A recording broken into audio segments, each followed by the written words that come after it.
রোজিনার চোখে প্রতিদিনই আধার নামে।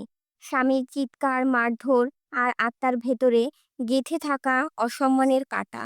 সে চুপ করে সহ্য করত, ভাবত মেয়ের ভবিষ্যতের কথা, সমাজের ভয়, লোকলজ্জা। রাতের পর রাত চোখের জল বালিশে মুছে সে নিজেকে বোঝাতো সব ঠিক হয়ে যাবে। কিন্তু একদিন তার ছোট মেয়ে রিনা কাঁদতে কাঁদতে বলল, মা, আমিও কি একদিন এমন কষ্ট পাবো? রোজিনার ভেতরটা চিৎকার করে উঠল। সে বুঝল, চুপ থাকা মানে অন্যায়কে প্রশ্রয় দেওয়া। সে সাহস করে থানায় গেল, প্রতিবাদ করল। সমাজ তাকিয়েছিল অবাক হয়ে, এক ভাঙা নারীর মাথা উঁচু হয়ে দাঁড়ানোর দৃশ্য দেখে।